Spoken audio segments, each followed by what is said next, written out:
کیا ایسا ہو سکتا ہے کہ آپ اپنے تھاٹس ٹرانسمٹ کر دیں کسی دوسرے کو؟ ایک دفعہ کوئی شخص دن کے کسی حصے میں پڑھ لے اور اس دن اس کی موت آ جائے تو اللہ تعالیٰ اس کو جہنم سے بچا لے گا. اور اسی طرح رات کے کسی ایک حصے میں ایک دفعہ پڑھ لیا توجہ کے ساتھ اور اس رات میں اس کی موت آ گئی تو اللہ تعالیٰ جہنم سے بچا دے گا. تو لوگوں نے باقاعدہ رپورٹ کیا کہ انہیں انٹینس ہیٹ کی فیلنگ آئی، ایک انرجی کی فیلنگ آئی، ایک ٹرانس طاری ہو گیا ان پہ، یا سیزرز. کوئی ایک ان سین کنیکشن ہے. صحیح. اور وہ ان سین کنیکشن کیسے ہے ہمیں نہیں پتا. قرآن نے بہرحال بتایا ہے کہ شیاطین کو اپنے دوستوں کو، چاہے وہ جنوں میں سے ہوں چاہے انسانوں میں سے ہوں، وہ ان کو کوئی نہ کوئی چیز جو ہے وہ القاء کر رہے ہوتے ہیں. اور وہ جو القاء ہو رہا ہوتا ہے اس کے ذریعے سے ہو سکتا ہے بہت سارے اظہارات ہو رہے ہیں. بس ذکر کر رہے ہوتے ہیں، وجد طاری ہو جاتا ہے، پھر وہ لوگوں کو ہاتھ لگاتے ہیں، لوگ کانپنے لگ جاتے ہیں، ہلنے لگ جاتے ہیں. وہ کہتے ہیں کہ نہیں جی یہ ایک الگ دنیا، آپ کو کیا پتا، ہم نے ایکسپیرینس کیا ہے باقاعدہ. بسم اللہ الرحمن الرحیم، الحمد للہ والصلاۃ والسلام علی رسول اللہ وعلی آلہ وصحبہ اجمعین، اما بعد. رب اشرح لی صدری ویسر لی امری واحلل عقدۃ من لسانی یفقہوا قولی.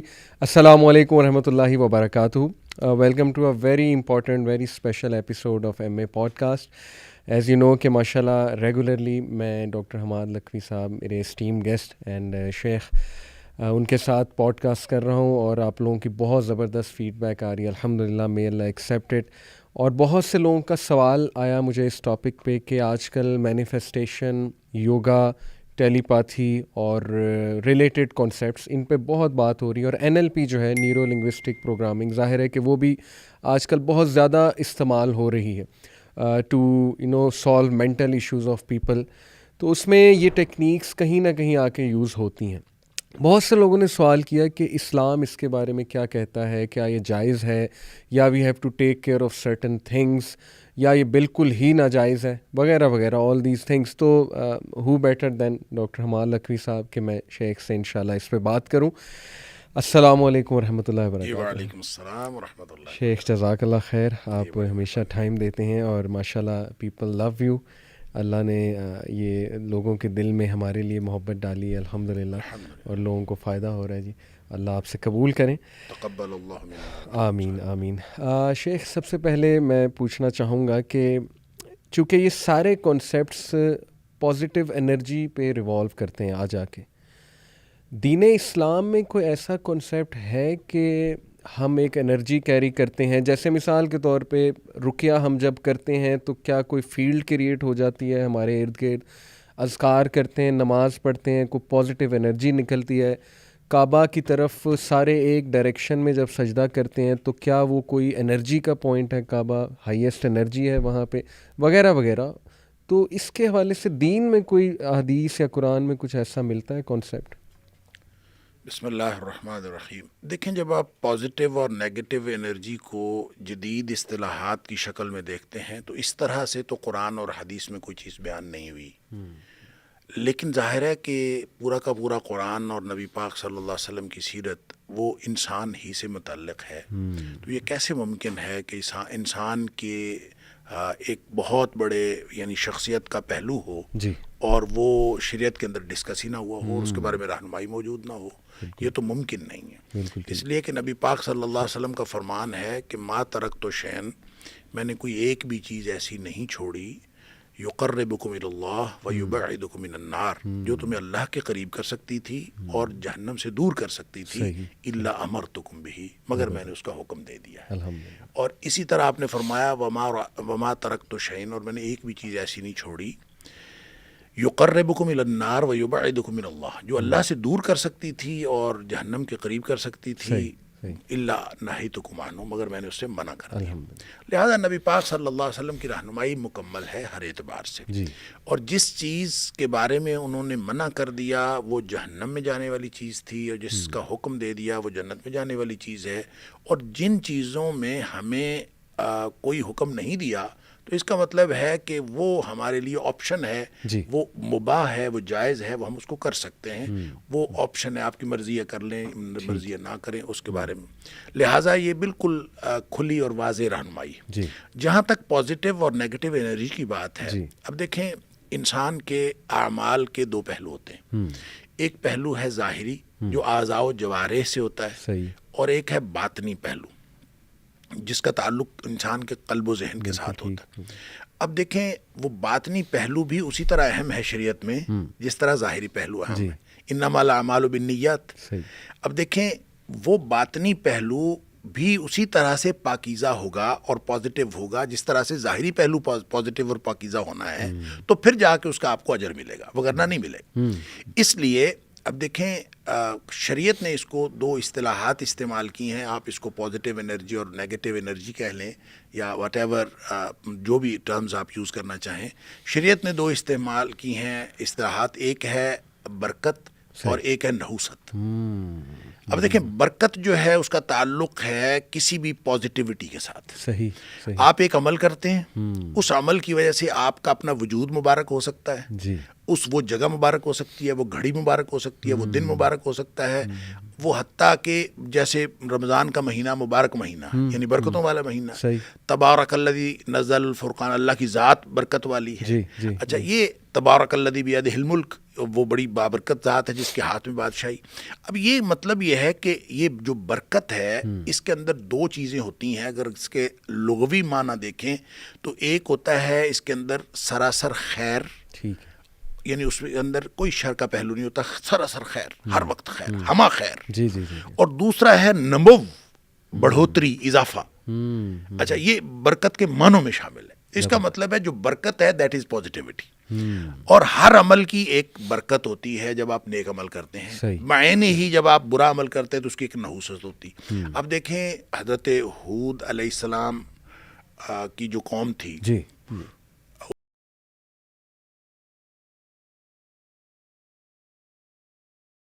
لیال و ثمانیۃ ایام, 7 راتیں جی, اور 8 دن وہ مسلسل رہا ہے. صحیح.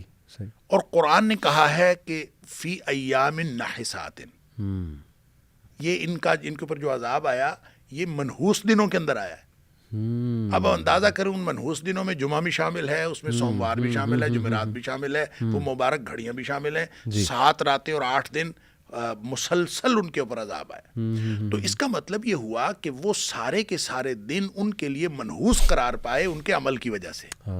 اور یہ ہے نیگیٹیوٹی, ان کا پوری قوم کی نیگیٹیوٹی. اس نے اس وقت کو, اس کو جگہ کو, اس کو ماحول کو, اس سارے انوائرمنٹ کو انہوں نے نیگیٹو بنا دی. آپ جب اس کو نیک عمل کرتے ہیں تو وہ اس کو پازیٹیو بنا دیتا ہے. اس کی بہت ساری مثالیں ہیں انڈیویجولی. نبی پاک صلی اللہ علیہ وسلم آپ گھر میں داخل ہوتے ہوئے دعا پڑھتے ہیں, باہر نکلتے ہوئے بسم اللہ پڑھتے ہیں, گھر داخل ہوتے ہوئے بسم اللہ پڑھتے ہیں, تو شیطان بے بس ہو جاتا ہے. جی. اب شیطان ایک نیگیٹو جو انرجی ہے اس کا ایک ذریعہ ہے, اس کا ایک استعارہ ہے, اس کا ایک معاون, ایک سورس ہے. لہٰذا وہ نیگیٹو انرجی وہ ڈیفیوز ہو جاتی ہے گویا جب آپ بسم اللہ پڑھ کے گھر سے نکلتے ہیں. بسم اللہ توکلت علی اللہ جو دعا سکھائی نبی پاک صلی اللہ علیہ وسلم نے, وہ پڑھ کے باہر نکلتے ہیں, یا بسم اللہ ولجنا وہ جو داخل ہونے کی دعا, تو جو آپ پڑھ کے تو وہ ڈیفیوز ہو جاتی ہے. جس کا مطلب یہ ہے کہ ہر چیز کی جب آپ عمل کرتے ہیں تو اس کی نوعیت کے مطابق پازیٹیوٹی اور نیگیٹیوٹی از دیئر. جیسے اعضاء و جوارح سے اعمال پازیٹیو اور نیگیٹیو ہو سکتے ہیں, اسی طرح اس کے پیچھے جو کانسیپٹس ہیں اور دل و دماغ کے ساتھ اس کا جو جڑاؤ اور اس کا تعلق ہے وہ بھی پازیٹیو اور نیگیٹیو ہو سکتا ہے. تو اس کا تعلق اپنے آپ کے اعمال کے ساتھ. اسی لیے قرآن نے یہ بھی کہا ہے کہ جب بھی آپ کو کوئی برائی آپ سے ہو جائے نا تو فوراً نیکی کرو تاکہ اس کا اثر ڈیفیوز ہو جائے. جی, وہ نیگیٹیوٹی ختم ہو جائے اور پازیٹیوٹی جو ہے نا, اس لیے فرمایا ان الحسنات یذھبن السیئات, جو نیکیاں ہیں وہ برائیوں کو ختم کر دیتی. کیا مطلب اس کا اثر ختم کر دیتی. صحیح. شیخ, یہ پازیٹیو تھنکنگ جو ہے اس کی کتنی اہمیت ہے ہمارے دین میں, احادیث کی روشنی میں کتنی تلقین کی گئی ہے؟ کیونکہ بہت سے لوگ دیکھیں مثالیں دیتے ہیں جی کہ میں نے اپنی فلانی بہن جس سے میرے بہت عرصے سے کلیش چل رہا تھا, لڑائی چل رہی تھی, اس کے بارے میں نیگیٹیو ہی سوچتی تھی میں یا سوچتا تھا, پھر میں نے پازیٹیو سوچنا شروع کر دیا, نہیں تو بہت اچھی ہے, وہ تو اس سے غلطی ہو گئی, بس شیطان نے بہلا دیا وغیرہ وغیرہ, ایسے پازیٹیو الفاظ کہنا شروع کیے. تو وہ کہتے ہیں کہ وہ انرجی باقاعدہ ٹریول کی اور ان کو افیکٹ کیا اس انرجی نے جا کے. تو ان کی مجھے خود کال آئی کہ جی آئی ایم سوری, بہت معذرت, میرے سے غلطیاں ہوئیں, یہ وہ. تو لوگ کہتے ہیں ہم نے اپنی زندگی میں اس کے بڑے زبردست ایفیکٹس دیکھے ہیں. اس پہ کوئی واقعہ یا کوئی حدیث کی روشنی میں کچھ ایسا ملتا ہے؟ بالکل اس کا ہے، میں آپ کو پازیٹیو بھی اور نیگیٹو بھی دونوں عرض کرتا ہوں. جی دیکھیں مثال کے طور پر نبی پاک صلی اللہ علیہ وسلم فرمایا یہ جو زبان سے انسان جو کچھ کہتا ہے نا، جی جی اس کے اثرات ہوتے ہیں، صحیح صحیح. اور ان کے اثرات کو ختم کرنے میں جو بھی اعمال انسان کرتا ہے ان کے اثرات کو ختم کرنے کے لیے ایک تو دعا ہے سید الاستغفار صبح و شام پڑھنے کے لیے. تو اس میں بھی یہ شامل ہے کہ جو میں نے کیا ہے اس کے جو برے نتائج ہیں اس سے مجھے بچا لے. اس کا مطلب ہے اس کے جو نتائج ہیں جو بھی آپ نے کیا ہے، شر ما صنعت، جو میں نے کیا ہے اس کی برائی سے، تو اس کا مطلب ہے دیر از سم نیگیٹیوٹی کریٹڈ اور نیگیٹو انرجیز کریٹڈ، تو اس کو آپ نے ختم کرنا ہے تھرو پازیٹیو انرجی اور تھرو ذکر اور تھرو اللہ تعالیٰ کی یاد کے ذریعے سے آپ نے اس کو ختم کرنا. اسی یہ طرح سوری ٹو انٹرپٹ، یہ دعا وہ ہے اللہم انت ربی لا الہ الا انت سید الاستغفار. سید الاستغفار. میں نے اس کو صرف مختصر کرنے کے ٹھیک ہے ٹھیک ہے، وہ میں نے کہا آڈینس کو بھی پتہ لگ جائے. ہاں جی، یہ سید الاستغفار نبی کریم صلی اللہ علیہ وسلم نے اس کے بارے میں فرمایا ایک دفعہ کوئی شخص دن کے کسی حصے میں پڑھ لے اور اس دن اس کی موت آ جائے تو اللہ تعالیٰ اس کو جہنم سے بچا لے گا. اور اسی طرح رات کے کسی ایک حصے میں ایک دفعہ پڑھ لیا توجہ کے ساتھ اور اس رات میں اس کی موت آ گئی تو اللہ تعالیٰ جہنم سے بچا دے گا. یعنی گویا یہ پازیٹیوٹی ساری نیگیٹیوٹی کو ختم کر دیتا ہے. یہ ہے اللہ تعالیٰ کی طرف سے. اچھا اسی طرح نبی کریم صلی اللہ علیہ وسلم نے فرمایا، دیکھیں جب ہم کسی کے بارے میں بات کرتے ہیں نا، کسی انسان کے بارے میں، ابھی جو آپ نے مثال دی معاشرتی تعلقات میں، ہم جب بات کرتے ہیں تو وہ یا پازیٹیو ہے یا نیگیٹیو ہے اور اس کے اثرات بھی ہیں. دیکھیں اگر آپ نے بات سچی کی اور اس کے منہ پہ کی جو اس کو بری لگی تو یہ تانا ہے. بالکل ٹھیک. ویل لکل ہمزۃ لمزہ. اگر آپ نے اس کی غیر موجودگی میں کی اور وہ اس کو بری لگنے والی بات تھی تو وہ غیبت ہو گئی. صحیح صحیح ٹھیک. اور اگر آپ نے جھوٹ کہا وہ تو ویسے ہی جھوٹ ہے، اس کی تو اپنی بدبو ہے، معاشرتی طور پر اس کے اثرات ہیں. صحیح. لہٰذا جب آپ غیبت کرتے ہیں تو اس کے نیگیٹو اثرات ہیں کتنے کہ نبی کریم صلی اللہ علیہ وسلم نے ایک تو قرآن نے کہا کہ مردہ بھائی کے گوشت کھانے کے مترادف، بالکل سورہ حجرات میں فرمایا. دوسرا نبی کریم صلی اللہ علیہ وسلم نے ایک جو یہ بڑی شاندار مثال ہے، اس سے ہمیں سمجھ آ جاتی ہے کتنے اثرات ہوتے ہیں. جی جی. نبی کریم صلی اللہ علیہ وسلم نے حضرت عائشہ صدیقہ رضی اللہ تعالیٰ عنہا سے فرمایا تھا، جب آپ نے حضرت صفیہ رضی اللہ تعالیٰ عنہا کے بارے میں، جن کا قد چھوٹا تھا، تو وہ آئیں اور چلی گئیں، اور حضرت عائشہ صدیقہ رضی اللہ تعالیٰ عنہ کے جانے کے بعد ہاتھ کے اشارے سے، جیسے بندہ کہتا ہے کہ دیکھیں یہ بونی سی آئی تھی یا چھوٹے قد کی آئی تھی، زبان سے کچھ نہیں کہا، صحیح، ہاتھ کے اشارے سے کہا کہ دیکھیں یہ ایسی تھی. نبی کریم صلی اللہ علیہ وسلم عائشہ تو نے غیبت کی ہے، اللہ، اور یہ اتنا بڑا گناہ کیا ہے کہ اگر یہ سمندر میں گھول دیا جائے تو سمندر کا رنگ بدل دے. اللہ، اندازہ کیجئے. یعنی اس کے اندر اس سے نیگیٹو انرجی کریٹ ہوئی ہے، آپ جدید اصطلاح میں یہ کہہ رہے ہیں. جی جی جی جی. اور وہ اس قدر کریٹ ہوئی ہے کہ وہ ساری وہ پازیٹیوٹی کو ختم کر سکتی ہے. صحیح. اس لیے یہ تو ممکن ہی نہیں ہے کہ آپ کسی کی غیبت کریں اور اس کے اثرات نہ ہوں. اس کو آپ جدید ٹرمینالوجی میں جیسے مرضی انٹرپریٹ کر لیں، یہ الگ بات ہے، لیکن شریعت نے بالکل یہ بات بتائی ہے کہ آپ جب کسی بھی نیگیٹو ایکٹیویٹی میں انوالو ہوتے ہیں تو اس کے اثرات ہوتے ہیں. زبان سے کوئی لفظ نکلتا ہے تو اس کے معاشرتی اثرات ہوتے ہیں. یہ ممکن نہیں ہے محمد علی صاحب اگر میں کہیں کسی جگہ پہ بیٹھ کر آپ کی غیبت کروں اور ساری زندگی آپ کو نہ پتہ چلے کہ میں نے غیبت کی ہے، لیکن پھر بھی میرے اور آپ کے تعلقات کے اوپر اس کا اثر ضرور ہوگا. بے شک بے شک. اور یہ ممکن نہیں ہے کہ اس کے اثرات نہ ہوں. اسی طرح آپ کسی کے لیے اس کی غیر موجودگی میں دعائیں کریں، جی ہاں جی ہاں جی، تو وہ الگ بات ہے کہ نبی پاک صلی اللہ علیہ وسلم نے فرمایا جب آپ غیر موجودگی میں دعا کرتے ہیں تو فرشتہ کا اللہ تعالیٰ مقرر کر دیتا ہے کہ اس کے لیے دعا کرتا ہے. تو یہ لیکن اس دعا کا آپ معاشرتی تعلقات کے اوپر اثر دیکھیں گے. اس شخص کو کبھی نہیں پتہ چلے گا کہ آپ نے دعا کی، لیکن اس کا اثر ہے یہ پازیٹیوٹی. اس لیے نبی پاک صلی اللہ علیہ وسلم نے فرمایا کہ جو شخص اللہ اور آخرت کے دن پر ایمان رکھتا ہو فَلْيَقُلْ خَيْرًا أَوْ لِيَصْمُتْ. نیگیٹو شر ہے، پازیٹیو خیر ہے. صحیح. لہذا آپ نے فرمایا کہ جو اللہ اور آخرت کے دن پر ایمان رکھتا ہے یا تو وہ اچھی بات کہے او لیصمت، یا پھر خاموش رہے. صحیح. تو خاموش رہنے سے بھی آدمی بہت ساری نیگیٹیوٹی سے بچ سکتا ہے. اسی لیے آپ نے فرمایا من صامت نجا، جو خاموش ہو گیا وہ نجات پا گیا. سبحان. شیخ یہ کہہ سکتے ہیں کہ جو اینجلز ہیں ان کی پریزنس، ملائکہ کی پریزنس، وہ ایک پازیٹیو انرجی والی پریزنس ہے. Of course. جیسے آپ نے کہا کہ وہ دعا میں، دیکھیں جو فرشتے ہیں نا، یہ کارکنان قضاء و قدرت ہیں. اگرچہ دنیا میں جو کچھ بھی وقوع پذیر ہو رہا ہے, چاہے نیگیٹو وقوع پذیر ہو رہا ہے, وہ فرشتوں کے تھرو ہی ہو رہا ہے. بالکل صحیح. تو وہ تو ایسے ہی ہے, ایک مزدور لگا ہوا ہے, آپ نے مزدور کو حکم دیا کہ یہ کام کر لیں, اس نے وہ کر دیا, اس کو یہ حکم دیا. اور جو حضرت موسیٰ علیہ السلام کا حضرت خضر علیہ السلام کے ساتھ جو مکالمہ ہے سورہ کہف کے اندر, وہ اسی کو واضح کرتا ہے کہ وہ جو تکوینی امور میں, جو امور تکوینی میں جو لوگ معمور ہوئے ہوتے ہیں, انہوں نے تو کرنا ہی ہے. ایک شخص چھت سے گرا ہے, اب اس کو فرشتے نے دھکا دیا ہے, کیسے گرا ہے ہمیں تو نہیں پتا, لیکن اگر ہمیں نظر آ جائے وہ فرشتہ دھکا دیتا ہوا تو پھر ہمیں ہماری فیلنگز جو ہے وہ اور طرح کی ہوتی ہیں. تو یہی مسئلہ وہاں پہ ہوا, صرف وہ چیزیں جو ہماری آنکھوں سے اوجھل ہیں. تو آف کورس فرشتے جو ہیں, شاہ ولی اللہ علیہ الرحمہ نے حجت اللہ البالغہ کے اندر اس کے اوپر بڑا خوبصورت لکھا ہے. وہ کہتے ہیں کہ ہر چیز جو دنیا میں جتنی بھی چیزیں ہیں سب معمور من اللہ ہیں, اللہ کی طرف سے ان کو حکم دیا جاتا ہے. اور حتیٰ کہ وہ کہتے ہیں کائنات کی جزیات میں بھی کوئی ایسی چیز نہیں ہے جس کے اندر فرشتے اللہ کے حکم سے رول پلے نہ کر رہے ہوں. مطلب وہ کہتے ہیں کہ حتیٰ کہ اگر کسی مچھیرے نے مچھلی پکڑنے کے لیے جال ڈالا ہے دریا میں یا تالاب میں, تو مچھلیوں کے اوپر بھی فرشتے مقرر ہوتے ہیں جو ان کو اس طرف گائیڈ کرتے ہیں کہ آپ نے اس طرف جانا ہے. لہٰذا ہر چیز جو ہے وہ فرشتوں کے ذریعے سے ہو رہی ہوتی ہے. لہٰذا جب آپ اس کو اوور آل دیکھتے ہیں تو فرشتے خیر کی قوت کے طور پر اور جو شیاطین ہیں وہ شر کی قوت کے طور پر وہ دنیا میں موجود ہیں, اور وہ اپنا اپنا زور لگا رہے ہیں.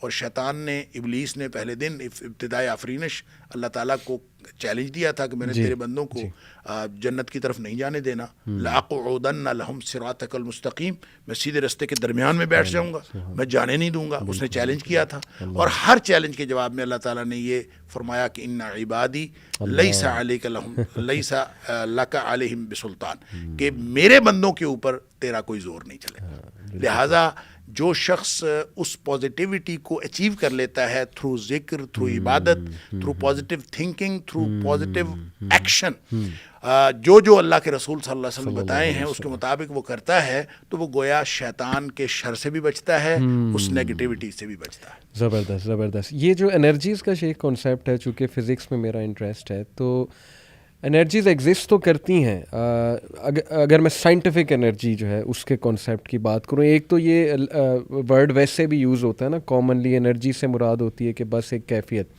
لیکن اگر سائنٹیفکلی بھی دیکھا جائے تو تھرمل انرجی اور وہ کانسیپٹ ہے نا کہ energy is conserved, energy can neither be created nor be destroyed, بس وہ اپنی شیپ چینج کرتی ہے from one form to another, it could be negative, it could be positive.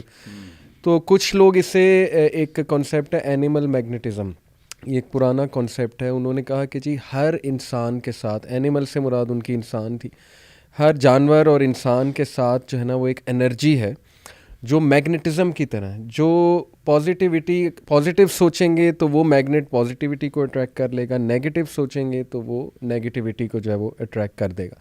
اور اس کے باقاعدہ ایکسپیریمنٹس کر کے انہوں نے دکھائے, اس کو پریکٹس کیا ایز اے ہیلنگ پریکٹس, کہ ہم وہ لوگ جو بیمار ہیں بہت زیادہ, just by changing their thoughts یا ان کو کوئی ہوپ دلا کے, امید دلا کے, انہوں نے اس کے اثرات دیکھے کہ یہ تو ٹھیک ہونا شروع ہو گئے, حالانکہ وہ ڈاکٹرز نے تو جواب دے دیا تھا. اسی طرح فزکس میں ڈیپ جائیں تو کوانٹم انٹینگلمنٹ کا ایک کانسیپٹ ہے. وہ یہ ہے کہ الیکٹرانز کے پیئرز ہوتے ہیں آپس میں, اور وہ بہت زبردست طریقے سے ایک دوسرے کے ساتھ جو ہے وہ منسلک ہیں, وہ دونوں الیکٹران. یعنی اگر آپ ایک الیکٹران کو یونیورس کے ایک اینڈ پہ رکھیں, دوسرے کو دوسرے اینڈ پہ رکھیں, جو ایفیکٹ اس پہ ہوگا وہی ایفیکٹ جو ہے وہ اس پہ ہوگا. تو اس کو بھی یوز کر کے وہ کہتے ہیں کہ دیکھیں وی آر آل کنیکٹڈ, ہمارے الیکٹرانز انرجی کیری کرتے ہیں, اور ہم کہیں بیٹھیں, غم زدہ بیٹھیں کسی چیئر پہ, کسی بیڈ پہ, روتے رہیں اور گناہ کے اعمال کریں وغیرہ وغیرہ, تو اس جگہ پہ کوئی اور آ کے بیٹھے گا تو اسے بھی وہ انرجی فیل ہوگی. یعنی وہ نحوست کہہ لیں, یا وہ ایک اس پہ بھی غم طاری ہو جائے گا. اس لیے انوائرمنٹ کا بھی وہ کہتے ہیں بڑا خیال رکھو, اپنا ہیپی انوائرمنٹ بناؤ. اپنے روم میں اگر کچھ تم نے بہت ایسی حرکات کی ہیں جو نحوست پر مبنی ہیں, تو اب پازیٹیو حرکات کرو وغیرہ وغیرہ. تو یہ اس طرح سائنٹیفکلی اسے ایکسپلین کرتے ہیں. تو آپ اس پہ کیا جو ہے وہ کمنٹ کریں گے؟ دیکھیں, اس کو شریعت کی اپنی اصطلاحات ہیں, جی ہاں, اور لیکن یہ جو چیز آپ ایکسپلین کر رہے تھے, تو میں یہ کہوں گا کہ شریعت کی نظر میں یہ واقعتاً موجود ہے، اس کا وجود کسی نہ کسی طور ہے. صحیح. اس کو نبی کریم صلی اللہ علیہ وسلم نے صحبت کے ساتھ اور کمپنی کے ساتھ، کہ بری صحبت اور اچھی صحبت، ٹھیک، اس کے ساتھ آپ نے ایکسپلین فرمایا ہے. اور آپ نے فرمایا کہ جو اچھی صحبت ہے اس کی مثال عطار کی دکان کی طرح ہے. جیسے عطر فروش خوشبو کی دکان ہے، تو آپ اس کی دکان پہ چلے جائیں تو آپ چاہے کچھ خریدیں چاہے نہ خریدیں، صحیح، لیکن آپ کو خوشبو تو آئے گی، اور خوشبو آپ کے ناک میں چلی جائے گی. زبردست. اٹ مینس کہ صحبت کا اثر ہوتا ہے. وہ جو آپ نے کہا کہ وہ اسی جگہ کے کوئی شخص آ جائے تو ظاہر ہے کوئی اچھا آدمی آیا ہے، ایمان والا آدمی آیا ہے، تو ایمان والے کی خوشبو ہوگی، اس کی ایک پاور ہوگی. تو آپ اگر اس کے ساتھ صحبت کرتے ہیں، بیٹھتے ہیں، اس کے ساتھ گفتگو کرتے ہیں، وہ آپ کے گھر آتا ہے یا آپ اس کے گھر جاتے ہیں، تو آپ اپنے ایمان کی تازگی محسوس کرتے ہیں. اور بعینی ہی جب آپ کسی برے آدمی کے ساتھ جو بالکل برائیوں کے اندر اور سود خور ہے یا کوئی ایسی برائی کر رہا ہے جو اللہ تعالیٰ کی نافرمانی میں مبتلا ہے، تو آپ اس کی نحوست محسوس کریں گے. جی ہاں، جی ہاں. اور اس محسوس کرنے کا بھی انحصار اس بات پر ہے جی. کہ آپ کا جو آئینہ بصیرت و بصارت ہے وہ کس قدر شفاف ہے. جی. یعنی اگر آپ شفاف رکھتے ہیں تو پھر آپ کو یہ احساس ہوگا. اگر آپ کے اندر شفافیت نہیں ہے، آپ کا آئینہ جو ہے وہ خود زنگ آلود ہو چکا ہے. وہ جو نبی کریم صلی اللہ علیہ وسلم قرآن نے کہا ان تتقوا اللہ یجعل لکم فرقانا، یہ جو پیمانہ ہے حق اور باطل کو محسوس کرنے کا، یہ تو ان کو ملتا ہے جو تقوی میں آگے بڑھے ہوئے ہوتے ہیں. اگر تم اللہ کا تقوی رکھو گے، اور اللہ کا تقوی رکھنے کا مطلب صرف یہ ہے کہ زندگی اس نہج پر ترتیب دی ہو کہ میں نے ہر صورت اللہ کی ناراضگی سے بچنا ہے اور ہر صورت اللہ کی رضامندی حاصل کرنی. بے شک. اور بس. اور جس نے یہ اس نقطے پر اپنی زندگی استوار کر لی ہوئی ہے، وہ متقی ہے، اور ایسے شخص کو اللہ تعالیٰ وہ پیمانہ عطا کر دیتا ہے. اسی طرح نبی کریم صلی اللہ علیہ وسلم نے فرمایا کہ جو بری صحبت ہے اس کی مثال لوہار کی بھٹی ہے. کہ آپ ظاہر ہے کسی لوہار کی بھٹی میں جائیں اور اس کی صحبت اختیار کریں، تو چاہے آپ وہاں سے کوئی چیز لیں چاہے نہ لیں، وہاں پاس بیٹھنے سے ہی چنگاریاں توڑ کے آ جائیں گی. کوئی نہ کوئی چنگاری آپ کے دامن کو داغدار کر دے گی. تو اس کا مطلب یہ ہے کہ اس کے اثرات تو ہوں گے صحبت کے. اس لیے اچھی صحبت کے بھی اثرات ہیں، بری صحبت کے بھی اثرات ہیں. اور قرآن نے بھی کہا ہے کہ وَاصْبِرْ نَفْسَكَ مَعَ الَّذِينَ يَدْعُونَ رَبَّهُمْ بِالْغَدَاةِ وَالْعَشِيِّ يُرِيدُونَ وَجْهَهُ، کہ اپنے آپ کو ان لوگوں کے ساتھ جوڑے رکھا کرو جو صبح و شام اپنے اللہ کو یاد کرتے ہیں اور اللہ تعالیٰ کی رضامندی چاہتے ہیں. لہٰذا ان لوگوں کی صحبت کے ساتھ آپ، تو اس لیے میں یہ کہتا ہوں کہ لوگوں نے اس کو جس طرح سے بھی لیا ہے، اس کا وجود تو بہرحال ہے. جیسے آپ دیکھیں اب تو بالکل سائنٹیفکلی یہ ایکسپیریمنٹس ہو گئے ہیں کہ کینسر کے مریضوں کو آپ سورہ الرحمن سنوائیں، تو وہ جو ہے بالآخر وہ ان کی ہیلنگ کے اندر نہ صرف یہ کہ وہ علاج ہوا ہے بلکہ مکمل وہ شفا یاب ہو گئے ہیں. لہٰذا یہ تو اب ہاسپٹلس کے اندر، لاہور کے اندر کچھ ہاسپٹلس ہیں جہاں پہ لوگ یہ قرآن تھراپی کے نام پر اس کو شروع کر دیا انہوں نے. اور ظاہر ہے کہ یہ پازیٹیو اثرات ہیں، اور یہ وہ ایک ہر دور میں لوگوں نے انٹرپریٹ اپنے اپنے طور پر کیا ہے. جیسے جب اشاعرہ آئے ہیں تو اشاعرہ نے پوری کائنات کو جواہر میں ایکسپلین کیا ہے. جواہر میں یہ ہر کائنات جو ہے وہ چھوٹے چھوٹے ہزاروں جواہر سے مل کر بنی. لہذا ان کا خیال یہ ہے کہ ایک فلو ہے جواہر کا جو ہر لمحہ، اور جوہر کے بارے میں ان کا خیال یہ ہے، وہ اصل میں اللہ کی قدرت کاملہ کو ظاہر کرنا چاہتے تھے. اور ان کا خیال یہ ہے کہ جوہر کوئی مستقل چیز نہیں ہے، جیسے اس سے پہلے یونانی فلاسفہ کا خیال یہ تھا کہ ایک چیز ہوتی ہے جوہر، یہی سینس ہوتا ہے، اور وہ اصل چیز وہی ہوتی ہے. یہ کہتے ہیں نہیں، جوہر جو ہے وہ ایک لمحے میں بھی اپنا وجود قائم نہیں رکھ سکتا، بلکہ ایک لمحے کے کسی حصے میں بھی اپنا وجود قائم نہیں رکھ سکتا. اس کے کسی بھی چیز کے موجود ہونے کا مطلب یہ ہے، مثلا یہ مائک ہمیں موجود نظر آ رہا ہے، یہ لیپ ٹاپ ہمیں موجود نظر آ رہا ہے، تو اس کی وجہ یہ ہے کہ ہر لمحہ نئے جواہر بن رہے ہیں اور پرانے تو وہ ڈسٹرائے ہو رہے ہیں، ایک لمحے میں وہ ختم ہو رہے ہیں. اور یہ سب کچھ اللہ کے حکم سے ہو رہا ہے. اور جو ہی ہر چیز جو ہم محسوس کرتے ہیں، اور آپ کو معلوم ہے کہ یہ بھی ایک بہت بڑی فلسفی ہے کہ مثلا یہ کوئی چیز جب ہم دیکھتے ہیں، سونگھتے ہیں، اپنے حواس سے محسوس کرتے ہیں، تو اس میں بھی ان کا خیال یہ ہے کہ کچھ جواہر ہیں جو فلو کرتے ہیں اور ایک بہاؤ کی صورت میں اس طرف جاتے ہیں. وہ جا کے اس کے ٹکراؤ کی، دیکھیں حسن آنکھ میں ہوتا ہے یا دیکھی جانے والی چیز میں ہوتا ہے، بلکہ ایک فلسفی یہ ہے کہ نہ یہ دیکھے جانے والی چیز میں ہوتا ہے، نہ یہ آنکھ میں ہوتا ہے، بلکہ وہ جو جواہرات فلو کی شکل میں جاتے ہیں اور جا کے اس سے ٹکراتے ہیں، ان کے ٹکراؤ کا انداز ہے جو آپ کو خوبصورت یا بدصورت دکھاتا ہے. ہو سکتا ہے کسی وقت آپ اسی چیز کو دیکھیں تو آپ کو وہ خوبصورت نظر آئے، اور ہو سکتا ہے اسی کو آپ کسی اور اینگل سے دیکھیں تو وہ آپ کو بدصورت نظر آئے. تو یہ ٹکراؤ کے انداز ہے. لہٰذا یہ میں کہتا ہوں یہ مختلف ایکسپلینیشنز ہیں، مختلف انٹرپریٹیشنز ہیں، ہر دور کی اپنی ہیں، لیکن بہرحال اس کا وجود تو ہے. بالکل ٹھیک. شیخ یہ جو اینیمل میگنیٹزم کی میں نے بات کی نا، اس کی میں آپ کو بتاتا ہوں دلیل اور بیک گراؤنڈ یہ لوگ کیا دیتے ہیں. ایکچولی یورپ میں شروع ہوا تھا. تو کانسیپٹ یہ ہے جی کہ ہمارے اندر ایک میگنیٹک فیلڈ ہے یا ایک میگنیٹک انرجی ہے، اور اس سے ہم بہت چیزیں اٹریکٹ کر سکتے ہیں. اس کا بیک گراؤنڈ دیکھا جائے تو وہ کہتے ہیں جی کہ جیوز یہ پریکٹس کرتے تھے. ایک چیز ہے دا لیئنگ آن آف ہینڈس، یعنی ہاتھ رکھتے تھے ان کے پادری یا ریبائز نا لوگوں پہ. تو لوگوں نے باقاعدہ رپورٹ کیا کہ انہیں انٹینس ہیٹ کی فیلنگ آئی، ایک انرجی کی فیلنگ آئی، ایک ٹرانس طاری ہو گیا ان پہ، یا سیزرز مطلب وہ جھٹکے لینے لگ گئے، مرغی کا دورہ پڑ گیا، ٹریمبل کرنے لگ گئے، کانپنے لگ گئے. تو یہ اس کی دلیل ڈیوٹرونمی جو یہ اولڈ ٹیسٹمنٹ کا چیپٹر ہے، اس میں موسیٰ علیہ السلام جو ہے وہ موزیس جوشوا کو پکڑتے ہیں اس طرح سے اور ان میں انرجی ٹرانسفر کرتے ہیں. وہاں سے ایک کانسیپٹ لے کر آئے. جوشوا میرے خیال ہے یہ یوشع بن نون، جی انہیں. تو اسی کانسیپٹ کو پکڑ کے انہوں نے کہا کہ یہ حقیقت ہے. جیسے اگر ہم دیکھیں شیخ تو رقیہ جب کرتے ہیں وہ بھی ہاتھ میرے خیال لگانے کا حکم ہے، ویسے تو دور سے بھی کر سکتے ہیں، لیکن کہ راکز ہاتھ پھیرنے کا حکم ہے. بالکل. تو اس میں کتنی حقیقت ہے، کیونکہ یہی چیز استعمال کرتے ہیں. مطلب ایک خاص فارم ہے صوفیزم کی، وہ آپ نے دیکھا ہوگا کہ محفلوں میں بس ذکر کر رہے ہوتے ہیں، وجد طاری ہو جاتا ہے، پھر وہ لوگوں کو ہاتھ لگاتے ہیں، لوگ کانپنے لگ جاتے ہیں، ہلنے لگ جاتے ہیں. مطلب بہت فنی لگتا ہے، لیکن وہ کہتے ہیں کہ نہیں جی یہ ایک الگ دنیا، آپ کو کیا پتہ، ہم نے ایکسپیرینس کیا ہے باقاعدہ. اچھا اصل میں نا اس میں دیکھیں ایک چیز نہیں ہے، یہ اس کے بہت سارے مظاہر ہیں، اور اس میں ابتدا ہوتی ہے قلب جاری کرنے سے، اور وہ ایک مشق کرتے ہیں، اس کے ذریعے سے قلب جاری ہوتا ہے. وہ مختلف قلب کے مقامات بتاتے ہیں، ہر ایک کی الگ مشق ہوتی ہے، اور پھر وہ اس کو اس لیول پہ لے کے آتے ہیں کہ پھر وہ اس کے ساتھ وہ کنیکٹ ہو سکے، فریکوینسی جو ہے وہ میچ کر سکے. پھر اس کے بعد وہ کہیں کرنٹ لگتا ہے نہیں لگتا، یہ واٹ ایور. میں یہ کہتا ہوں کہ اگر تو یہ دین ہے تو پھر سورس آف نالج مدینہ ہے، سبحان اللہ. پھر نبی پاک صلی اللہ علیہ وسلم کی ذات ہے. صحیح. اور اگر یہ دین کی بات نہیں ہے تو پھر یہ دین کا موضوع ہی نہیں ہے. تو وہ کریں، ڈانس بھی کریں، وہ کرنٹ بھی لگائیں ایک دوسرے کو، جو مرضی کریں، ہمیں کوئی اعتراض نہیں ہے، لیکن اس کو دین نہ کہیں. اس لیے کہ نبی اکرم صلی اللہ علیہ وسلم کے دین میں ایسی کوئی بات نہیں ہے. دین اتنا ہی ہے جتنا نبی کریم صلی اللہ علیہ وسلم نے بتا دیا.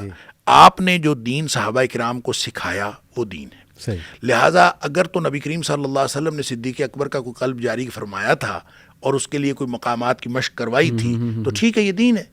اور اگر یہ نہیں ہے تو اس کا مطلب ہے آپ جو کام کر رہے ہیں یہ دین نہیں ہے. بالکل ٹھیک. اور یہ کوئی اور چیز ہے.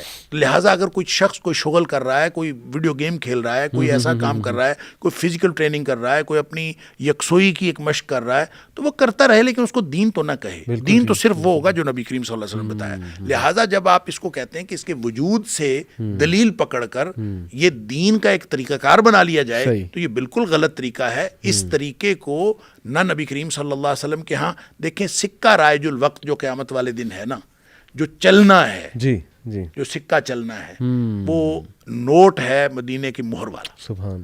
لہذا نبی پاک صلی اللہ علیہ وسلم نے فرمایا من عمل عملا، جس نے ایک بھی عمل ایسا کیا لیس علیہ امرنا، اس کے اوپر ہماری مہر نہیں ہے، فہو رد، وہ ریجیکٹڈ ہے. لہٰذا ایسے کام خام خواہ بنا کے اس کو دین قرار دینا، یہ تو اس سے بڑی تو جہالت اور کوئی نہیں ہے. اس لیے کسی چیز کا وجود دیکھیں، اچھی چیزیں موجود ہیں، بری چیزیں موجود ہیں، اور اس کو اس کی جو کنیکٹیوٹی ہے یا صحبت کا جو اثر ہے اس کو ضرور استعمال کریں، لیکن ان حدود میں استعمال کریں جو حدود نبی کریم صلی اللہ علیہ وسلم لگائیں. اور وہ جو اقبال نے کہا تھا کہ شکوہ سنجے سخت یہ آئیں مشو از حدود مصطفیٰ بیرو مرو، کہ آئین کی سختی کا شکوہ نہ کر اور نبی کریم صلی اللہ علیہ وسلم کی لگائی ہوئی حدود سے باہر نکلنے کی کوشش نہ کر. لہٰذا ہم پابند ہیں ان حدود کے. تو اگر ہم کسی چیز سے دلیل پکڑ کے باقی چیز کہانی خود بنا لیتے ہیں تو وہ آپ بنا لیں، آپ کچھ کرنا چاہتے ہیں اپنا شغل کر لیں، لیکن اس کو دین نہیں کہا جا سکتا. آپ نے کہا کہ وہ مزاحیہ لگتا ہے اور اس میں تو واقعتاً مزاحیہ لگتا ہے, اس کا دین کے ساتھ کیا تعلق ہے؟ تو دین کے ساتھ جن چیزوں کے ساتھ تعلق ہے, دین سنجیدہ ہے, اور دین کبھی بھی اس طرح کے مذاق اور مزاح کو پسند نہیں کرتا جس کے اندر نبی پاک صلی اللہ علیہ وسلم تو منع فرمایا کہ آپ تو ایک دوسرے کے ساتھ اس طرح کا مزاح نہ کریں جس میں کوئی حقیر کا پہلو نکلتا ہو یا کوئی ایسی چیز ہو. تو جہاں دین کے اندر جس شکل کے اندر سنجیدگی نہیں ہے اس کا دین کے ساتھ کوئی تعلق نہیں ہے. شیخ, کوئی پاسبلٹی ہے کہ جنات کا یا شیاطین کا کوئی افیکٹ ہو؟ کیونکہ ڈاکٹر بلال فلپس کو میں سن رہا تھا ایک بار اس موضوع پہ, تو وہ کہہ رہے تھے یہ تو پکے انہی کا افیکٹ ہوتا ہے. دیکھیں بات یہ ہے, ہم اس کے بارے میں کوئی حتمی رائے نہیں دے سکتے. دیکھیں وہ ہو سکتا ہے کہ یکسوئی کی کوئی ایسی پریکٹس ہو کہ جس سے ان کا کوئی آپس میں فریکوینسی میچ کرنے کے بعد کوئی کرنٹ ٹرانسفر ہوتا ہو. مطلب اس کو ہم ڈینائی نہیں کرتے, اس لیے کہ اس کی ایگزسٹنس تو ہے. جب قرآن پڑھنے سے اثر ہو سکتا ہے تو آپ گیتا پڑھنے سے اثر کیوں نہیں ہوگا؟ مطلب وہ نیگیٹو ہوگا. تو اگر ظاہر سی بات ہے آج بچے جو ہیں وہ یہ کھیلتے ہیں ویڈیو گیمز, عجیب و غریب اس کے اندر شکلیں بنی ہوتی ہیں, تو ویڈیو گیمز کھیلنے کے بعد یا کوئی ایسی کارٹون دیکھنے کے بعد بچے کے اوپر نفسیاتی اثرات نہ ہوں, یہ کیسے ممکن ہے؟ تو جیسے قرآن پڑھنے سے پازیٹیو اثرات ہوتے ہیں, دین کی بات سننے سے پازیٹیو اثرات ہوتے ہیں, نماز پڑھنے سے, آپ دیکھیں نماز پڑھنے سے پہلے کی کیفیت اور نماز پڑھنے کے بعد کی کیفیت زمین آسمان کا فرق ہوتا ہے. اور یہ فرق کس لیے ہوتا ہے کہ ظاہر ہے کہ ایک عمل ہے, اس کی ایک پازیٹیوٹی ہے, اس نے آپ کے جسم کو متاثر کیا. اسی طرح نیگیٹیوٹی بھی متاثر کرتی ہے. تو وہ جو پاور ان کے پاس ہے یا جو کچھ بھی ہے, ہو سکتا ہے جنات کے ذریعے سے ہو رہا ہو, اس لیے کہ جنات بھی تو شرارت کرتے ہیں, اور من الجنت والناس ہے, یہ جو انسانی لبادے میں ہیں وہ بھی شیاطین ہو سکتے ہیں, اور جو ہمیں نظر نہیں آتے وہ بھی شیاطین ہو سکتے ہیں. لیکن اس کی نشانی صرف یہ ہے, ایک تو وہ اللہ کی نافرمانی میں زندگی گزارتا ہے, اور دوسرا لوگوں کو گمراہ کرنے کی کوشش کرتا ہے. اگر یہ دونوں باتیں ان میں پائی جاتی ہیں تو وہ شیاطین ہیں, وہ چاہے انسانوں میں سے ہوں چاہے جنوں میں سے ہوں. ایسا کوئی علم ہے شیخ کہ ایک بندہ کلیم کرے جی کہ میرے سامنے ایک خاص فیلڈ یا ایک دنیا کھل گئی, ایک نئی ڈائمینشن کھل گئی, اور اب میں لوگوں کی انرجیز دیکھ کے بتا سکتا ہوں کہ انہوں نے گناہ کیے ہیں یا وہ کس حالت سے آ رہے ہیں؟ جیسے وہ کچھ واقعات بھی ہم پڑھتے ہیں. اب یہ آپ ہی بتائیے ضعیف واقعہ ہے کہ صحیح ہے کہ امام ابو حنیفہ وہ وضو کرتے تھے لوگ تو وہ اندازہ لگا لیتے تھے کہ ان کے کتنے گناہ ہیں. اس طرح کا کچھ واقعہ میں نے سنا ہوا ہے. یہ کوئی علم ہے, اس کی کوئی حقیقت ہے؟ ایسا کوئی نہیں, بندہ وہ اپنے بارے میں کہتے ہیں کہ میں جب میں وضو کر رہا ہوتا ہوں تو مجھے پتہ چل رہا ہوتا ہے کہ یہ میرے گناہ جو ہیں وہ گر رہے ہیں. اصل میں مسئلہ پتہ کیا ہے, یہ تو یقین اور ایمان کی بات ہے. کچھ چیزیں ہیں جو لاجک کی ہیں, کچھ چیزیں ہیں جو فیتھ کی ہیں. صحیح. تو یہ اس کا تعلق فیتھ کے ساتھ ہے. نبی کریم صلی اللہ علیہ وسلم نے فرمایا وضو کرنے سے گناہ جھڑتے ہیں اور گناہوں سے انسان پاک ہو جاتا ہے. تو ہم جب اس کو اس کنسنٹریشن سے دیکھیں, یہ بھی تو ایک کنسنٹریشن ہے, یہ بھی ایک یکسوئی ہے. جب آپ وضو کرتے ہیں تو وضو کرنے سے دیکھیں, اس کو میں یہ کہتا ہوں ہمارے ناظرین بھی اس کو تجربہ کر کے دیکھ لیں. آپ ویسے منہ ہاتھ دھو لیں تو آپ کی طبیعت کے اوپر اثرات اور طرح کے ہوں گے. صحیح. اور آپ نیت کے ساتھ وضو کریں تو پھر آپ کے اوپر اثرات اور طرح کے ہوں گے. سبحان اللہ. یعنی وضو کے اندر اور ویسے ہاتھ منہ دھونے کے, ہاتھ منہ پاؤں بھی دھو لیں بے شک, نیت وضو کی نہ ہو تو آپ کے اوپر وہ پاکی کا احساس ہو ہی نہیں سکتا, وہ فیلنگز آ ہی نہیں سکتی جو آپ کو وضو کے بعد آتی ہیں. اور وضو کے بعد آپ کے اندر ایک احساس ہوتا ہے. دیکھیں تیمم کیا ہے؟ تیمم دراصل سمبولک ایک اسی کا سمبولک اظہار ہے جو آپ کو پاکی عطا ہونی تھی تھرو واٹر, پانی کے ذریعے سے, تو پانی نہیں ملا, تو اب آپ صرف سمبولیکلی یہ کر کے اس پاکی کے احساس کو حاصل کرتے ہیں. اب دیکھیں وہی تیمم غسل کے لیے بھی کافی ہے, وہی تیمم آپ کو کافی ہے آپ کے وضو کے لیے بھی. تو اس کا مطلب یہ ہے کہ اصل میں اس میں آپ اپنے آپ کو پاک کر نہیں رہے, اصل میں آپ اس میں پاکی کا احساس کر رہے ہیں, احساس حاصل کر رہے ہیں. تو اس کا مطلب یہ ہوا کہ یہ ساری چیزیں جو شریعت نے ہمیں بتائی ہیں اس کے اندر یکسوئی کا ایک اپنا معیار ہے, اور اس میں پھر اگر کوئی شخص محسوس کرتا ہے تو وہ اپنے ایمان کی بنیاد پر محسوس کرتا ہے کہ یہ ہوا ہے. جیسے دیکھیں نبی پاک صلی اللہ علیہ وسلم نے ایک دفعہ کوئی واقعہ سنایا اور آپ نے کہا کہ بنی اسرائیل کا کوئی آدمی تھا اور اس نے اپنے بیل کے اوپر سواری کر لی یا بوجھ لاد دیا جی جی جی تو بیل بولنے لگا اور بیل اپنے مالک سے کہتا ہے کہ میں اس کام کے لیے تو نہیں ہوں، میں تو اس لیے ہوں کہ میرے ساتھ کھیتوں میں ہل چلایا جائے، صحیح میں وزن لادنے کے لیے تو نہیں ہوں۔ صحیح تو ابھی نبی پاک صلی اللہ علیہ وسلم نے اتنی بات فرمائی تھی تو محفل میں ایک آدمی بولا، مجلس میں بیٹھا ہوا تھا، جی جی جی اس نے کہا اللہ کے رسول صلی اللہ علیہ وسلم کبھی بیل نے بھی باتیں کی، کبھی بیل بھی بولتا ہے بھلا؟ اب اس کا جواب نبی کریم صلی اللہ علیہ وسلم نے پتہ کیا دیا؟ اب ہمارا انا اومن بہی و ابو بکر و عمر، اس پر میں بھی ایمان رکھتا ہوں، اللہ ابو بکر بھی ایمان رکھتا ہے، عمر بھی ایمان رکھتا ہے۔ یعنی آپ ابو بکر سے پوچھ لو یا عمر سے پوچھ لو، صحیح صحیح تو ابو بکر اور عمر کوئی عینی گواہ تھوڑے تھے؟ نہیں، اصل میں یہ معاملہ یقین کا اور ایمان کا ہے کہ اب اس میں کوئی لاجک نہیں ہے۔ صحیح۔ یہ اس کا نبی کریم صلی اللہ علیہ وسلم نے فرما دیا کہ ایسا ہے تو آپ کو یقین ہے کہ ایسا ہوا ہے۔ تاریخ میں ایک بھی واقعہ رپورٹ نہ ہوا ہو کہ کبھی کسی بیل نے باتیں کی تھیں۔ ایمان کا تقاضا یہ ہے کہ نبی پاک صلی اللہ علیہ وسلم کی بات فوراً مان لی جائے۔ لہٰذا جب آپ وضو کرتے ہیں اور آپ کا ایمان یہ کہتا ہے کہ نبی کریم صلی اللہ علیہ وسلم نے فرمایا اس سے گناہ جھڑتے ہیں، تو وہ آپ اس کو فیل کرتے ہیں کہ گناہ جھڑ رہے ہیں، تو یہ فیلنگ آ جانا ہے کہ کوئی بڑی بات نہیں ہے۔ آپ کو اس ایمان کی بنیاد پر جتنا زیادہ تگڑا آپ کا ایمان ہوگا اور جتنا زیادہ آپ اس میں زیادہ مضبوط ہوں گے، آپ محسوس کریں گے کہ ہاں میرے دیکھیں نبی پاک صلی اللہ علیہ وسلم فرمایا آدمی جب نماز میں کھڑا ہوتا ہے تو سارے گناہ ایک گٹھڑی کی صورت میں اس کے سر کے اوپر آ جاتے ہیں، بالکل صحیح، اور جب وہ رکوع جاتا ہے تو گر جاتے ہیں، سجدہ جاتا ہے تو بالکل ہی سارے گر جاتے ہیں۔ اب یہ اندازہ کریں یہ ایک فیلنگ ہے، جی، اور اگر آپ اس فیلنگ کو اپنے تفکر کا حصہ بنا لیں تو پھر جب آپ نماز پڑھیں گے سبحان اللہ، تو آپ وہ گٹھڑی گرتی ہوئی محسوس نہیں کریں گے، آپ کو محسوس ہوگا کہ گٹھڑی گر گئی۔ تو یہ تو اصل میں ایمان کے ساتھ تعلق رکھنے والی فیلنگس ہیں۔ بالکل ٹھیک۔ میں یہ مانتا ہوں شیخ کہ یہ جو آج کل یہ ریسرچ ہو رہی ہے انرجی کی، اینیمل میگنیٹزم کہہ دیں اسے یا جو بھی کہہ دیں، میں تو بہت زیادہ یہ بیلیف رکھتا ہوں کہ اسلام کی جتنی بھی پریکٹسز ہیں الحمدللہ کامل ہیں اور کمپلیٹ پیکیج اسلام نے ہمیں دیا ہے۔ جیسے آپ نے اذکار کا ذکر کیا، آپ نے برکت کے کنسیپٹ کا ذکر کیا، ماشاءاللہ۔ تو اگر ہم ان چیزوں کو بھی اس نظر سے اسلام کو دیکھیں، ان چیزوں کو سامنے رکھتے ہوئے، تو پھر بھی ماشاءاللہ اسلام از کیٹرنگ ایوری تھنگ۔ جیسے آپ نے شروع میں کہا تھا ہو نہیں سکتا کہ نبی صلی اللہ علیہ وسلم ہمیں کوئی ایسی بات نہ بتا کے گئے ہوں جو ہمارے ہر اسپیکٹ سے ریلیٹڈ ہے یا ہمارے لیے فائدہ مند ہے الحمدللہ۔ یوگا کی اسپیسیفکلی بات شیخ میں کرنا چاہوں گا۔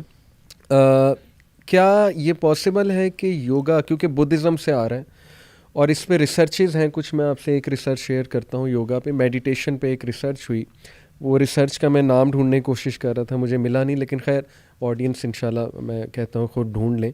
اس میں 3 چیزیں شیخ انہوں نے ثابت کی۔ 8 ویکس کے لیے انہوں نے چند لوگوں کو اپنے ساتھ رکھا، ایک گروپ کو کہا کہ تم میڈیٹیشن کرو گے، یوگا کرو گے، ایک گروپ کو کہا کہ تم جس طرح گزار رہے ہو زندگی بس اسی طرح گزارو۔ 8 ویکس بعد ان لوگوں نے وہ گروپ اے جس نے میڈیٹیشن کی تھی اور گروپ بی ان کا MRI اسکین کیا، وہاں سے انہوں نے پتہ لگایا کہ ہمارے برین میں ایک ایریا ہوتا ہے ڈیفالٹ موڈ نیٹ ورک، وہ ایریا ایکٹیویٹ ہوتا ہے جب ہم کچھ بھی نہیں کر رہے، فارغ بیٹھے ہوئے، اور وہ اوور تھنکنگ کے لیے رسپانسبل ہے وہ ایریا۔ انہوں نے دیکھا کہ وہ لوگ جنہوں نے میڈیٹیشن یوگا کیا ہوا تھا 8 ویکس کے لیے، ان کا وہ ایریا کافی لیس ایکٹیو تھا، کنٹرولڈ تھا، یعنی انڈائریکٹلی وہ یہ کہنا چاہ رہے ہیں کہ ان کی اوور تھنکنگ ختم ہو گئی یا ایکٹیویٹ نہیں تھی، تو وہ سکون میں تھے۔ دوسرے جو تھے ان کا وہ ایریا وہ کلر سے نظر آتا ہے، بلو یا ریڈ ایکٹیویٹی کا ایریا، تو وہ دیکھا کہ وہ بہت زیادہ ایکٹیو ہے۔ تو پہلی چیز انہوں نے اس ریسرچ سے یہ ثابت کی جی کہ یوگا جو ہے وہ آپ کی اوور تھنکنگ اور نیگیٹیوٹی ختم کرتا ہے۔ دوسرا انہوں نے پازیٹیو ایموشنس پہ ایک ریسرچ کی کہ وہ گروپ جنہوں نے یوگا کیا تھا وہ زیادہ خوش تھے، ہیپی تھے، شکر گزار تھے، گریٹفل تھے، ان کے الفاظ بڑے پازیٹیو تھے۔ سیم سوالات دوسرے گروپ سے پوچھے، وہ نہیں، ان کی زبان پہ شکایت تھی اور نیگیٹیو ایموشنس تھے۔ تیسری چیز جو شیخ انہوں نے دریافت کی کہ وہ لوگ جنہوں نے یوگا کیا ہے، میڈیٹیشن کی، ان کا گرے میٹر زیادہ ہے برین میں۔ گرے میٹر جو ہے وہ ہمارے آپ کہہ لیں فلوئڈ ہے برین میں، اس کا زیادہ ہونے کا مطلب یہ ہوتا ہے کہ ہمارے الیکٹریکل سگنلز جو نیورونز آپس میں ایکسچینج کر رہے ہیں وہ بڑے ایفیشینٹ ہیں۔ اس سے آپ کی ڈیسیجن میکنگ امپروو ہوگی, انالیٹیکل ایبلٹی امپروو ہوگی, فوکس امپروو ہوگا. تو یہ تیسری چیز ثابت کی کہ دیکھیں جی اس سے گرے میٹر انکریز ہوتا ہے. اب یہ تو شیخ انہوں نے یوگا پہ کی. میں اکثر کہتا ہوں کہ ابھی تو وہ کوئی عام سا ہمارا آدمی اٹھا لیں جو ماشاء اللہ تہجد پڑھ رہا ہے, نمازیں پڑھ رہا ہے, اس کا MRI اسکین کر کے دیکھ لیں جو صحیح میں پڑھ رہا ہے, تو پتہ نہیں وہ کیا کیا چیزیں انہیں نظر آ جائیں.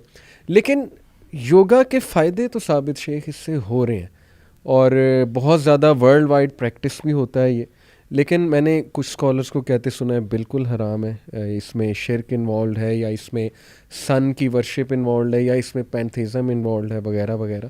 تو آپ کیا سمجھتے ہیں اس بارے میں؟ دیکھیں اپنے اوریجن کے اعتبار سے یوگا جہاں سے آیا ہے, آپ اب اس کی ہسٹری دیکھیں جی, تو اس ایک بالکل ریلیجس ٹریڈیشن سے آیا ہے. جی جی, تو جب ریلیجس ٹریڈیشن سے آیا ہے تو ہم کیسے کہہ سکتے ہیں کہ وہ صرف ایک جسمانی ورزش ہے؟ ایسا نہیں ہو سکتا. صحیح صحیح. تو اس کا مطلب یہ ہے کہ ہاں تھوڑا سا یہ آپ کر سکتے ہیں کہ وہ جس ریلیجس ٹریڈیشن سے آیا ہے آپ اس کو اس سے کاٹ دیں اور اس کو صرف جسمانی ورزش کے طور پر لیں. ٹھیک ہے, تو ٹھیک ہے, ایسا ممکن ہے کہ آپ اس کو جسمانی ورزش کے طور پر لیں. ٹھیک. مثلاً ابھی جو آپ نے کہا کہ وہ تو سورج کے ایک خاص وقت کے اوپر, جی, سورج کے ایک خاص رخ کے اوپر بیٹھتے ہیں, جی ہاں, خاص قسم کے گیتا کے شلوک پڑھتے ہیں, خاص قسم کا ان کا ایک آسن بھی ان کے خاص قسم کے ہوتے ہیں, اور پھر اس میں جسم سے کپڑا ہٹانا بھی ضروری ہوتا ہے. جی جی جی. اچھا, اس طرح کی بہت ساری شرائط ہیں. جی ہاں, پوسچر بھی بڑا پوسچر بھی خاص قسم کے ہوتے ہیں. اور جب آپ ان سارے پوسچرز کو بھی, ان جس کو آسن کہتے ہیں, آپ اس کو بھی اختیار نہیں کرتے, اور آپ ان کے جو یوں کہہ لیں کہ جو ریلیجس آسپیکٹ سے جتنی چیزیں ہیں اس کو آپ کاٹ دیتے ہیں, منقطع کر دیتے ہیں, اور آپ صرف اس کا جو جسمانی ورزش کا پہلو ہے اس کو لے لیتے ہیں. تو اس لیے بعض علماء کہتے ہیں کہ یہ پھر جائز ہے, اس کے جواز کا فتویٰ نکل آتا ہے کہ صرف اس کو آپ جسمانی ورزش کے طور پر لیں. اب جب آپ جسمانی ورزش کے طور پر لیتے ہیں تو اس میں پھر اس میں جو سانس کی ایکسرسائز ہوتی ہے, جب آپ سانس روکتے ہیں, سانس چھوڑتے ہیں, تو وہ اگر ایگزیکٹلی آپ کو انہی مقاصد کے لیے استعمال ہو رہی ہے کہ جو مقصد اصل میں روح کو, اپنی روح کو, ذاتی روح کو عالمگیر روح کے ساتھ متصل کرنا اصل مقصد ہوتا ہے. اور جو بنیادی طور پر آپ کہہ لیجئے کہ یہ ہندوازم, بدھ مت جو ہے وہ بھی ہندو مت سے نکلا ہوا ہے, تو یہ ہندو دھرم جو ہے یہ اپنے آپ کو اس طریقے سے وہ ایک عالمگیر مذہب قرار دلوانے کے چکر میں ہے کہ لوگ آہستہ آہستہ اس کے اوپر, میں نے ایک آرٹیکل پڑھا کہ اس کے اندر یہ تک لکھا ہوا تھا اور پوری ڈیٹیلز دی ہوئی تھی کہ مثلاً RSS جو ہے, جو بہت ہی ایک ہارڈ کور اور ایکسٹریم جو ان کی جماعت ہے ہندوتوا کی, وہ بھی یہ کہتے ہیں کہ ہندو مذہب نہیں ہے, ہندو دھرم مذہب نہیں ہے, بلکہ وہ کہتے ہیں کہ یہ ایک تہذیب و تمدن ہے. تو گویا جب آپ پھر ان کا تہذیب و تمدن اڈاپٹ کر لیں گے, اگر آپ یوگا کو صرف ایک ورزش کے طور پر ہر جگہ پہ امپلیمنٹ کر دیں گے, تو اس کا مطلب یہ ہوگا اس جواز کے ذریعے سے آپ گویا ہندو دھرم کی کچھ باتوں کو مان لیں گے اور ان کے اس تہذیب و تمدن کو آپ اڈاپٹ کریں. اس لیے علماء کرام نے, اکثر علماء کرام اس کے ناجائز اور حرام ہونے کا فتویٰ دیتے ہیں, اور جن لوگوں نے فتویٰ دیا ہے وہ بھی یہ کہتے ہیں کہ اگر اس کو صرف جسمانی ورزش کے طور پر لیا جائے تو پھر کوئی حرج نہیں ہے. تو سوال اصل میں اس میں یہ ہے کہ کیا صرف جسمانی ورزش کے طور پر لے کر ان روحانی مراقبوں سے اور اس میڈیٹیشن سے اس کو الگ کیا جا سکتا ہے؟ از اٹ پاسبل اور ناٹ؟ تو اگر یہ پاسبل ہے, یہ تو یوگا والے ہی کر سکتے ہیں, میں تو اس کے بارے میں کوئی اس کی تفصیلات جانتا نہیں ہوں. تو یوگا والے ہم نے تو یہاں دیکھا ہے, میں ایک دو دفعہ یہ گلشن اقبال میں مجھے اتفاق ہوا, تو وہاں ایک ہمارے دوست وہ کرواتے تھے, تو ان کے تو سارے کاشنز جو تھے نا وہ بھی تھے اللہ اکبر, سبحان اللہ, الحمدللہ, یہ کاشنز تھے. اور وہ جب چینج کرنا ہوتا تھا وہ کہتے تھے اللہ اکبر, پھر وہ جاری رکھنا ہوتا تھا سبحان اللہ سبحان اللہ سبحان اللہ, اس کو بار بار کرواتے, پھر اللہ اکبر, اس کو مطلب چینج کر لیں. ان کے کاشنز بھی سارے ایسے تھے, اور اسی طرح سے وہ گویا ساتھ ہی ساتھ وہ اپنے آپ کو وہ دین کے ساتھ اور ذکر کے ساتھ بھی جوڑے رکھتے تھے. تو اگر کوئی شخص اس طرح سے کر رہا ہے تو اس کو آپ کہیں کہ یہ حرام اور ناجائز کام کر رہا ہے, تو یہ بہت مشکل ہے کہ کسی فزیکل ایکسرسائز کو آپ حرام اور ناجائز قرار دے دیں. لیکن چونکہ ریلیجس ٹریڈیشن وہ ہے, اس ٹریڈیشن کو اگر آپ اڈاپٹ کریں گے تو پھر وہ نبی پاک صلی اللہ علیہ وسلم کا حکم ثابت ہوگا اور وہ صادق آئے گا کہ جو کسی قوم کے ساتھ من تشبہ بقوم فہو منہم، جو کسی قوم کے ساتھ مشابہت رکھتا ہے وہ انہی میں سے ہے. تو ایسی ورزش کرنے کی کیا ضرورت ہے کہ آپ انہی میں سے ہو جائیں. آپ ہاکی کھیلتے ہیں، آپ فٹ بال کھیلتے ہیں، آپ اسکواش کھیلتے ہیں، آپ دنیا کی کوئی گیم، حتیٰ کہ مارشل آرٹس بھی کھیل لیں، ان کی کوئی مذہبی بیک گراؤنڈ نہیں ہے. لہٰذا جن فزیکل ایکسرسائزز کی کوئی مذہبی بیک گراؤنڈ نہیں ہے ان کو آپ اڈاپٹ کریں، اور جس کی مذہبی بیک گراؤنڈ ہے اس کو آپ اڈاپٹ نہ کریں. یہ تو ویسے بھی نبی پاک صلی اللہ علیہ وسلم کے اس فرمان کا تقاضا ہے جس میں آپ نے فرمایا بھلے فتویٰ موجود ہے تو آپ نے فرمایا کہ دع ما یریبک الی ما لا یریبک، شک والی چیز چھوڑ دو اور وہ چیز کرو جس میں شک کوئی نہیں. لہٰذا یہ جو علماء کی بحث ہے اس کے جائز ناجائز ہونے کی یوگا کے، تو بہرحال چونکہ یہ ریلیجس ٹریڈیشن تو ہے اور یہ کوئی معاشرتی ایکسرسائز تو ہے نہیں، کوئی معاشرتی کھیل تو ہے نہیں کہ ہم کہیں کہ اس کو اپنانے یا نہ اپنانے میں کوئی فرق نہیں پڑتا. جب اس کے اندر شک موجود ہے تو کیا ضرورت ہے ایسی شک والی چیز پہ بھی جانے کی. ایون فزیکل ایکسرسائز کے طور پر بھی اس کو لینے کی ضرورت نہیں ہے، کیونکہ متبادل بہت ساری ایکسرسائز موجود ہیں. بالکل ٹھیک. اس کو تو ویسے بھی علی بھائی وہ لوگوں نے یہ تک ثابت کر دیا ہے، اب تو میڈیکل سائنس نے بھی یہ ثابت کیا ہے کہ یوگا کے صرف فائدے نہیں ہیں، نقصانات بھی ہیں. یعنی اس کے نقصانات بھی میڈیکل سائنس سے ثابت ہیں. تو اس کا مطلب یہ ہوا کہ اس کو صرف فائدے کے طور پر لینا یہ تو میڈیکلی بھی ٹھیک نہیں ہے. بالکل صحیح. تو آپ کہیں کہ وہ بہت فائدہ مند ہے تو اس کا مطلب ہے آپ اس کا متبادل اختیار کر لیں تو وہ کہیں زیادہ بہتر ہے. آپ سمپلی واک کر لیں، آپ کوئی نبی پاک صلی اللہ علیہ وسلم گھوڑ سواری کو بہترین ایکسرسائز قرار دیا، آپ نے کھیل میں جو تیر اندازی ہے اس کو بڑا اچھا کھیل قرار دیا. تو اپنے آپ کو فٹ رکھنے کے لیے مومن قوی جو ہے وہ زیادہ اچھا ہے مومن ضعیف سے، کمزور مومن سے قوی مومن زیادہ اچھا ہے. یہ شریعت کا تقاضا ہے، لیکن اس تقاضے کو پورا کرنے کے لیے یوگا کرنا تو ضروری نہیں ہے. آپ مارشل آرٹس کر لیں، آپ کوئی ایکسرسائز کر لیں، تو دوسری ایکسرسائز جو متبادل کے طور پر لے لیں. کوئی ایسی مجبوری نہیں ہے کہ ہم یوگا ہی کریں، انلیس کہ کوئی اس روایت سے ہم اس کو کاٹ سکیں. اس کو جواز کا فتویٰ نہیں دینا چاہیے. واللہ اعلم. مینیفیسٹیشن کی اب میں بات کرنا چاہوں گا. پہلے تھوڑا سا آڈینس کو بھی بتا دوں کہ یہ ایکچولی ہے کیا. شیخ، مینیفیسٹیشن بھی بدھسٹ اور ہندو مونکس کا ہی آپ سمجھ لیں، بیک گراؤنڈ وہیں سے آ رہا ہے. اس میں وہ کہتے یہ ہیں جی کہ آ جا کے انسان خیالات ہیں، بس ہماری ساری چیزیں خیالات کی وجہ سے ہوتی ہیں. تو جو خیال ہم اپنے ذہن میں لائیں گے، اس کو وہ کہتے ہیں پاور آف ویژولائزیشن. وہ چیز ہماری زندگی میں مینیفیسٹ ہو جائے گی، وقوع پذیر ہو جائے گی. مثال کے طور پہ ایک بندہ صبح اٹھتے یہ خیال کرتا ہے کہ آج وہ گاڑی لے رہا ہے اور وہ گاڑی لینا چاہتا ہے اور وہ اس کلر کی گاڑی ہے. وہ سوچتا رہتا ہے، بہت پاورفل تھاٹس اپنے مائنڈ میں لاتا ہے، فوکسڈ رہتا ہے. تو یونیورس کی ساری انرجی اس کی ہیلپ کرنے میں لگ جاتی ہے اور اس چیز کو اس کے لیے آسان کرنے میں جو ہے وہ لگ جاتی ہے، اور الٹیمیٹلی وہ چیز وہ پا لیتا ہے. جیسے میں ایک ایکٹر کو سن رہا تھا، اس نے کہا جی کہ میں نے یہ امیجن کرنا شروع کر دیا کہ $10 ملین کا چیک جو ہے نا وہ میرے پاس ہے، اور میں ڈیلی اس کو سوچتا تھا، ویژولائز کرتا تھا، اور کہتے کہ ایسا ہی ہوا، میں نے اتنے پیسے جو ہے وہ کما لیے. میرے لیے وہ چیزیں ہموار ہوتی گئیں، وہ سب کچھ میرے پلیٹ میں آ کے جو ہے وہ آ گیا. تو اس کو مینیفیسٹیشن کو 3-4 اس کے کنسیپٹس اگر میں اور بتاؤں کہ اس کا بیک گراؤنڈ مزید، ایک تو شیخ لا آف اٹریکشن، یہ بڑا ایک فیمس لا آج کل ہمارے سائیکالوجسٹ میں، کچھ سائیکالوجسٹ میں، کچھ NLP پریکٹیشنرز میں ہے کہ جو آپ سوچیں گے وہی آپ اٹریکٹ کر لیں گے، سیدھی سی بات ہے. لیکن نیو تھاٹ اسپرچویلٹی جو ایک موومنٹ چلی تھی یورپ میں، اس میں ایک کانسیپٹ تھا کہ پینتھیزم، جو آج آ کے پینتھیزم ہے کہ دیکھیں all the universe is God is basically universe and this God is ever expanding. یہ ایکسپینڈ کر رہا ہے یہ God. this God is full of energy. اور چونکہ اب یونیورس ساری کی ساری گاڈ ہے تو پھر ہم بھی ظاہر ہے اسی کا حصہ ہیں، گاڈ کا ہی حصہ ہے. تو ہمارے اندر ایک ڈیوائن بینگ موجود ہے، ایک ڈیوائن پاور موجود ہے. تو یہ بدھسٹ اور یہ جو ہندو مونکس ہیں یہ یہاں سے بیک گراؤنڈ لاتے ہیں کہ اس ڈیوائن سائڈ کو آپ باہر نکالیں. جب وہ ڈیوائن سائڈ باہر نکلے گی تو آپ سپر ہیومن ایبلٹیز پا لیں گے، ڈیوائن پاور بھی آپ کے پاس آ جائے. ڈیوائن آپ 2 مہینے بھوکے رہ جائیں گے، ٹھیک ہے، آپ جو ہے وہ الٹے لٹک جائیں کہیں اور بس وہ فوکس مینٹین اپنا کریں. یہ چیزیں بڑی عجیب و غریب جو ہے وہ مجھے لگتی ہیں مینیفیسٹیشن کے حوالے. اعوذ باللہ من الشیطان. اصل میں دیکھیں جہاں تک اس بات کا تعلق ہے، دو پہلو ہیں آپ کی اس بات کے، جی جی اور دونوں ہی اپنی اپنی جگہ بہت اہم ہیں.